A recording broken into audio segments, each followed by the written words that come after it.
দুনিয়ার মুসলমান, রব্বে কারীম যারা হেদায়েতপ্রাপ্ত ব্যক্তিত্ব বলেন তাদের মন কাটবে এক, তাদের দিলের মধ্যে যেটা থাকবে তার জবানের মধ্যে সেটা থাকবে।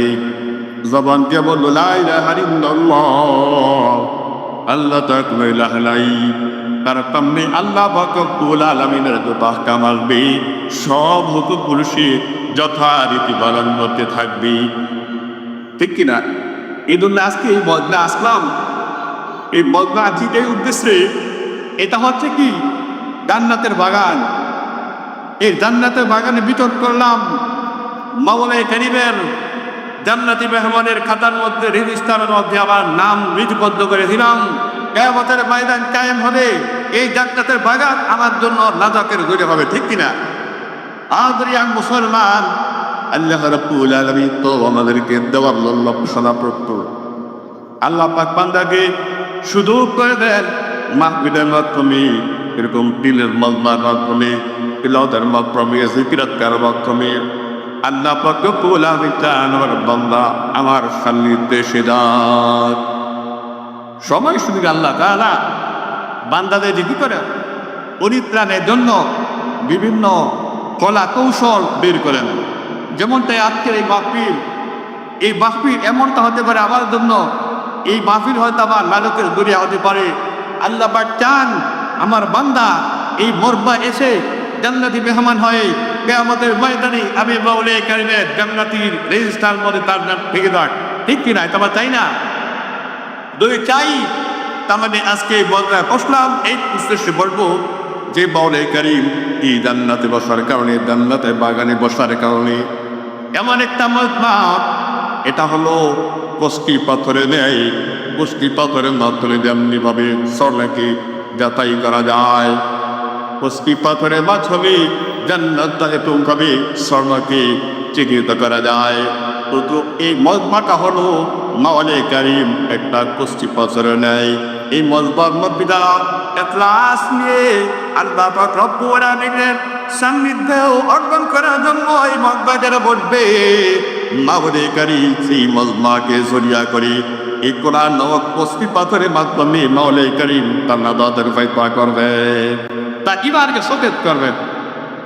মাওলানা কারীম আমার ইমানকে সতেজ করার জন্য, ইমান যখন বুনিয়াদ থাকবে, মাওলানা কারীম আমার এই করে নেক কাজের মধ্যে আমি উদ্বুদ্ধ হব। আল্লাহ বলেন জাদ্দিদু ঈমানাকুম, তোমরা ঈমানকে নবায়ন করো। সাহাবায়ে কেরাম ওয়া কাইফা নুজাদ্দিদু ঈমানানা ইয়া রাসূলুল্লাহ ইয়া হাবিবাল্লাহ, আমরা ঈমান কিভাবে নবায়ন করব? বলে লা ইলাহা ইল্লাল্লাহর জিকির বেশি বেশি শুরু করে দাও। লা ইলাহা ইল্লাল্লাহ, লা ইলাহা ইল্লাল্লাহ, লা ইলাহা ইল্লাল্লাহ। জিকির বেশি করবা। আদরিয়া মুসলমান, আল্লাহ রাব্বুল আলামিন বলে মুমিন কোনদিন দ্বিমুখী হতে পারে না। আর মুমিনের প্রমাণ হবে একটা, ওই মুমিন ব্যক্তি তার এই জবানের মাধ্যমে, তার তরার মাধ্যমে, আমলের মাধ্যমে মাওলানা কারীমের জান্নাতকে নির্ধারণ করে নেয়। মানে আর মুনাফিক যারা দ্বিমুখী, তাদের জবানে একটা আর বডি অভ্যঙ্গ করে থাকে আরেকটা। যখন মুনাফিক একদম মুমিনদের সাথে মিলিত হইতো, وَإِذَا لَقُوا الَّذِينَ آمَنُوا قَالُوا آمَنَّا। সূরা বাকারা 14 নম্বর আয়াত বলেন মুনাফিকরা যখন মুমিনদের সাথে মিলিত হইতো তখন তারা বলতো আমরাও তোমাদের মতো মুমিন। وَإِذَا لَقُوا الَّذِينَ آمَنُوا قَالُوا آمَنَّا। মুনাফিকরা যখন মুমিনদের কাছে যাইতো তারা বলতো আমরা তো তোমাদের মতোই মুমিন। وَإِذَا خَلَوْا إِلَى شَيَاطِينِهِمْ قَالُوا إِنَّا مَعَكُمْ إنما نحن مستهزئون যখন তাদের দুষ্ট নেতাদের কাছে যাইতো, দুষ্ট নেতাদের কাছে যখন যাইতো তখন বলতো আমরা তো তোমাদের সঙ্গে আছি। ইন্নামা নাহনু মুস্তাহজিউন, আমরা তো তাদের সাথে ঠাট্টা করে থাকি, মজা করি। দুনিয়ার মুসলমান ইমানদার ব্যক্তি কোনদিন মুমিনদের সাথে কি করবে না? মজা করবে না, ঠাট্টা করবে না, উপহাস করবে না। মুমিন ব্যক্তির জীবনটা হবে সহজ সরল স্তরতর গতিতে প্রবাহিত জীবন। মুকুল তো চিতি নামাজে পঞ্জগানা ওয়াইলুল লিল মুসাল্লিন আল্লাযীনা, মুকুল সুস্তি নামাজে পঞ্জগানা ওয়াইলুল লিল মুসাল্লিন আল্লাযীনা। মুমিনারা এই নামাজে ইমদাদ দাও, মুমিনারা এই নামাজে ইমদাদ দাও। ইস্তাঈনু আয়াতে সুরা বখা, আয়াতে কাদ আপলাহা আয়াতুল গৌরাকুল দারমালিয়াজদার সাদেবন। ও দুনিয়া মুসলমান ইমানদার আল্লাহর গোলাম, যারা মুমিন, যারা ইমানদার, তারা কোনোদিন ইমানদারদের সাথে উপহাস করতে পারে না। যারা মুমিন তারা একনিষ্ঠভাবে আল্লাহর ইবাদতে তৃপ্ত হন।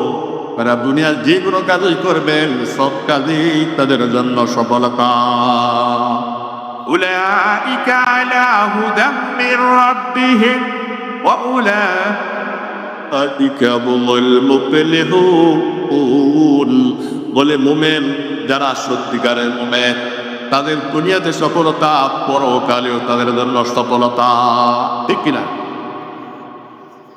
দুনিয়ার মুসলমান, আল্লাহ নবী হাদিসে পাকে বলেন, قال رسول الله صلى الله عليه وسلم المؤمنون كرجل واحد إن اشتكى عينه اشتكى كله وإن اشتكى رأسه اشتكى كله أو كما قال عليه الصلاة والسلام।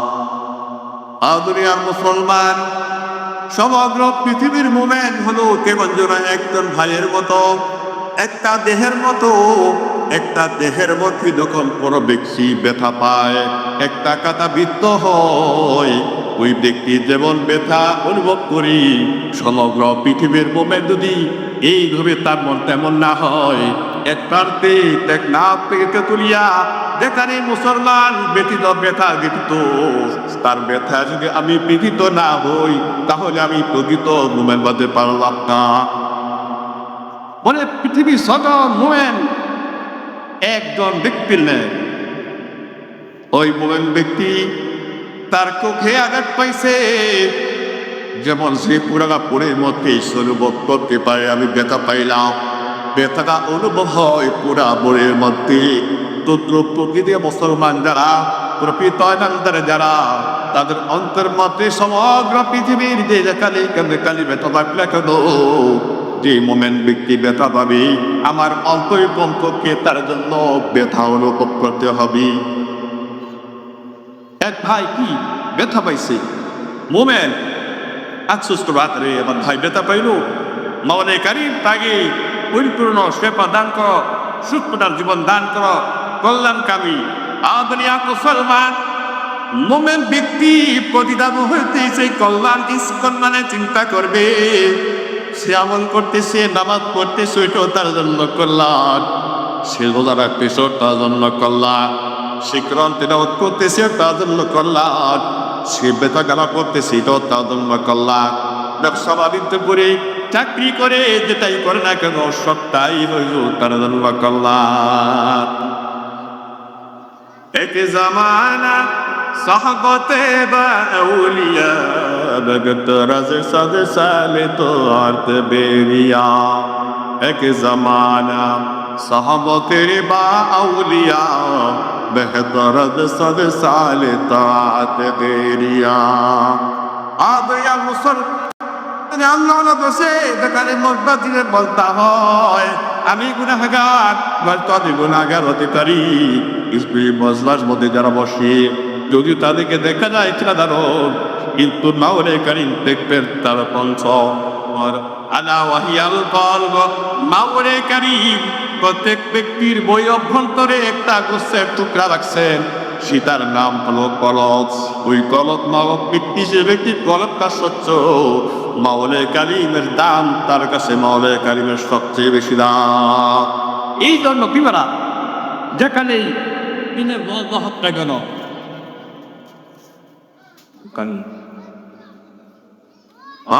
মুসলমান এই জন্য যেখানে বদ্ধ হবে যেখানে দিনে আলোচনা হবে ওই জায়গার মধ্যে আল্লাহ পাকের ওলি আল্লাহ পাকের প্রিয় ব্যক্তি অবশ্যই অবশ্যই থাকবে ওতে আমি চিন্তা করবো ফিকির করবো মাওলে কারীম যেন ওই আল্লাহ ওলার বলবার বসে আমার তো আল্লাহ বালি সুবহান আল্লাহ লা ইলাহা ইল্লাল্লাহ জিকির করি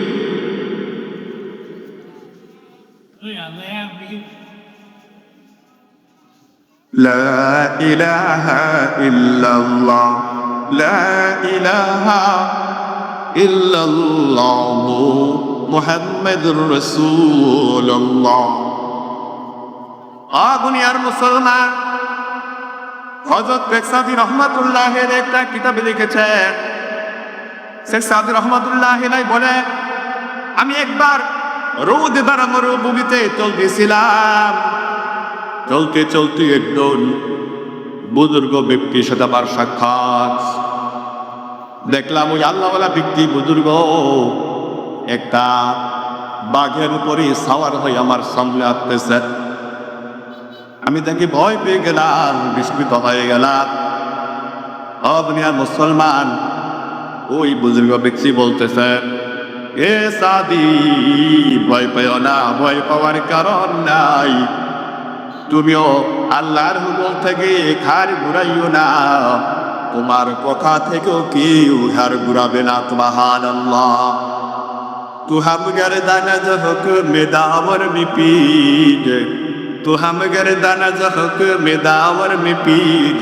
के गर्दन न पीछा दे हुक्म तौहीद के गर्दन न पीछा दे हुक्म तौहीद ওই বুজুর্গ ব্যক্তি বলতেছেন সাদি ভয়ের কোনো কারণ না ওই ভয় পাওয়ার কোনো কারণ নাই তুমি আল্লাহর হুকুম থেকে তোমার ঘাড়কে ঘুরাইও না তাহলে পৃথিবীতে যত প্রাণী রয়েছে রয়্যাল বেঙ্গল টাইগার যত হিংস্র প্রাণী রয়েছে পৃথিবীর সমস্ত হিংস্র প্রাণী তোমাকে লেখে ভয় পাবে তোমার কথাতে ঘাড় ঘুরাবে না তুমি আল্লাহর হুকুম থেকে ঘাড় ঘুরাইও না तो हम गर्दन जहक में दावर मिट्टी के गर्दन न पीछा दे हुक्म तौहीद के गर्दन न पीछा दे हुक्म तौहीद এই জন্য কি বলা আল্লাহ পাকের ইবাদত থেকে কখনো পিছপা হতে নাই আল্লাহ পাকের ইবাদতের জন্য কিভা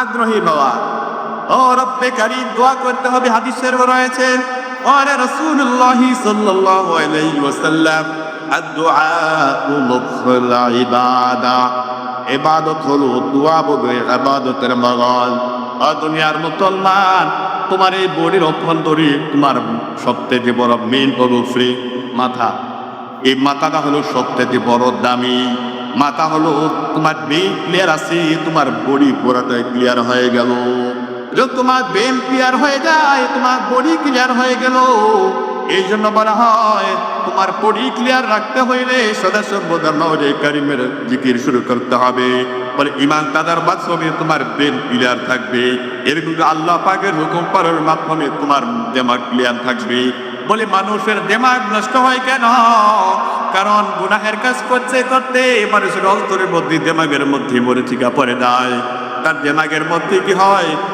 গুনাহের ধন জমতে জমতে এক সময় তার পেট আউট হয়ে যায় এই জন্য বলা হয় লা ইলাহা ইল্লাল্লাহ জিকির বেশি বেশি করার বান্দা বেশি বেশি জিকির করবা তো তোমার মেমোরিটা ক্লিয়ার থাকবে আর মেমোরি ক্লিয়ার থাকবে, দুনিয়ার সব কিন্তু তুমি তাতাই বাতাই করে চলতে পারবা। তোমার ইমানটা নিউট্রালের মধ্যে আসবে। গাড়ি যখন ড্রাইভিং করা হয়, গাড়ি চালক যখন এরকম গাড়ি চালাইতে শুরু করে, যখন সে এরকম ভাবে গাড়িটাকে নিউট্রালের মধ্যে রাখে, অ্যাক্সিডেন্টের ভয় হয় না।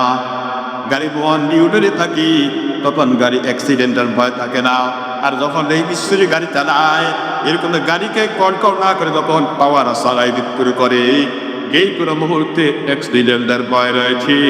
এই জন্য যখন মানুষ গুনাহের কাজ করবে, গুনাহের কাজ করতে করতে তার দেমাগটা একেবারে কুৎসিতকাল হয়ে যায়, তখন ভাও আর মনের মধ্যে জাস্টিফাই করার মতো এবারে তার থাকে না, কারণ সে তো আর নিউটনের মধ্যে নাই।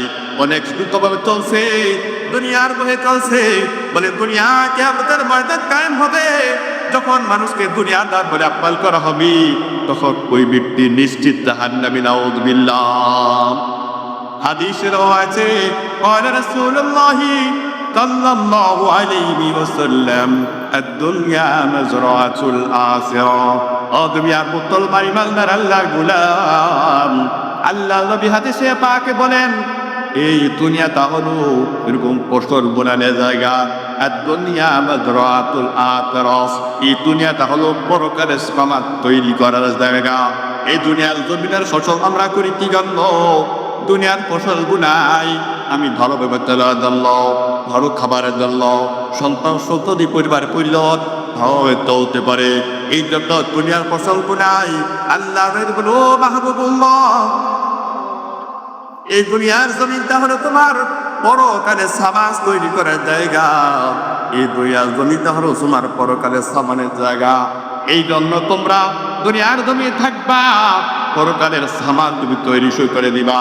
দুনিয়াতে থাকবা, পরকালের সামান তৈরির অবস্থা শুরু করে দাও। এই দুনিয়ায় তোমাকে জান্নাতে যাওয়ার কারণ হয়ে যাবে। সুবহানাল্লাহ।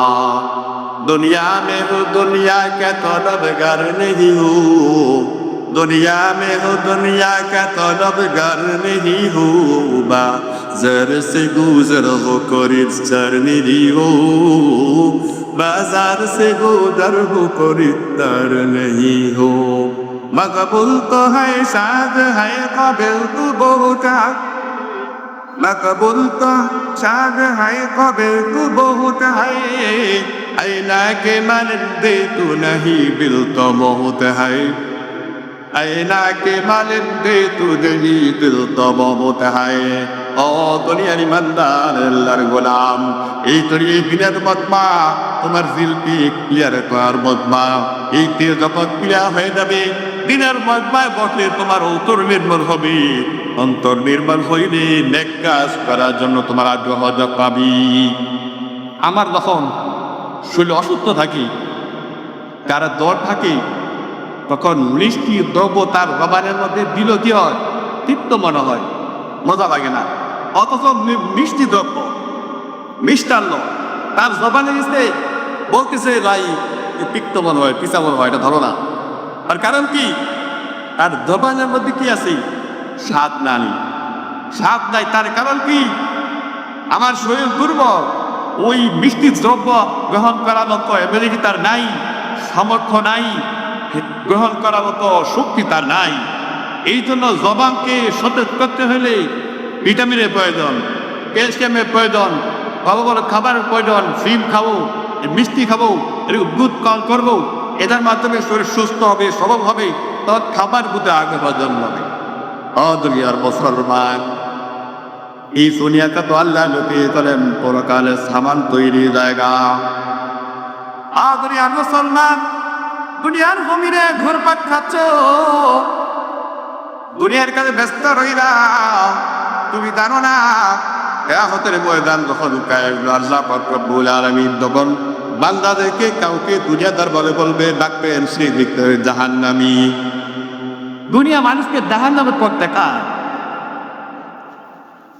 যারা সবল মোমেন, যারা সচেতন মোমেন, হযরত ওমরের দিকে তাকান। হযরত ওমর ইবনে খাত্তাব রাদিয়াল্লাহু তাআলা আনহু তৎকালীন যুগে মুসলমানদের চিরশত্রু ছিলেন। কি ছিলেন? হযরত ওমর ছিলেন তৎকালীন যুগে মুসলমানদের চিরশত্রু। কিন্তু মাওলানা কারীম হযরত ওমরকে দ্বীনের জন্য কবুল করতেন কোন জায়গার মাধ্যমে? ইতে সংস্পর্শী বলে আল্লাহ পাক রব্বুল আলামিন হযরত ওমরকে দ্বীনের জন্য কবুল করেছেন এই দ্বীনের মজমায় বসার কারণে, কোরআনের সংস্পর্শে বসার কারণে, হাদিসের মজমায় বসার কারণে, দ্বীনের সংস্পর্শে বসার কারণে মাওলানা কারীম ওমর ইবনুল খাত্তাবকে দ্বীনের জন্য কবুল করেছে। তাহলে আমরা কি করতে পারি না? আমাদের বিদের দেমাগকে ক্লিয়ারের জন্য, দিলকে সতেজ করার জন্য আমরা কি মাওলানা কারীমের দরবারে এই আশাবাদী হতে পারি না? মাওলানা কারীম আমার দেমাগকে সতেজ করে দাও, এই যা দুনিয়ার মুখ থেকে ছড়ে দেই, আল্লাহমুখী হওয়ার জন্য এই মজমাকে চলতে হবে। ও ইমানদার মুসলমান, আজকে এই মজমার মধ্যে ফকতেন ওলাইকা কেরামার বেঞ্চ দিনের আলোচক আসবেন, কোরআন হাদিসের মজমাতে চলবে, কোরআন হাদিসের রিতাজ চলবি। এই মজমায় বসার জন্য আমি অনুরোধ করলাম, যতক্ষণ মাহফিল চলবি দিলকে কালি করার জন্য, দিলকে ক্লিয়ার করার জন্য, যেমনটা করেছেন মাওলানা কারীম ওমরকে, ওমরের থেকে আমরা বিলাম দামি অবতিলের কাফের মাওলানা কারীম পাকে দিনের জন্য কবুল করছেন। আর আমরা হইলাম আশগুল মাকরুফাত, আমরা এই সত্তর সর্বশ্রেষ্ঠ জাতি, এই সর্বশ্রেষ্ঠ ঘোষণা মাওলানা কারীম কোরআন দিয়েছে, কুনতুম খায়রা উম্মাতিন উখরিজাত লিন-নাস তা'মুরুনা বিল মা'রুফি ওয়া তানহাউনা আনিল মুনকার ওয়া তু'মিনুনা বিল্লাহ। আদরিয়ার মুসলমান, আমরা তো খায়রা উম্মত, আমরা তো প্রগতরেপ্য জাতি। আমরা যখন তওবা করে মাওলানা কারীমের দরবারে দোয়া করব, মাওলা আমাকে দ্বীনের জন্য কবুল করো, তুমি তো ওমরের মতো ব্যক্তিকে দ্বীনের জন্য কবুল করছো। ও মাওলা, আমরা তো সর্বশ্রেষ্ঠ জাতি, আমরা খায়রা উম্মত, রব্বে কারীম আমাকেও তুমি ওমরের মতো দ্বীনের জন্য কবুল করো না। दुनिया में हो दुनिया का तलबगार नहीं हो, बाज़ार से गुजर हो खरीदार नहीं हो, बाज़ार से गुजर हो खरीदार नहीं हो। দুনিয়ার মুসলমান, পরকালের বাজার হলো এই দুনিয়াটা। এই দুনিয়ার বাজার আসলাম পরকালের সামান তৈরি করতে না পারি, কিয়ামতের ময়দানে আল্লাহ রাব্বুল আলামিনের সঙ্গে আদালতে আমাকে ঝড় পাকা হতে হবে।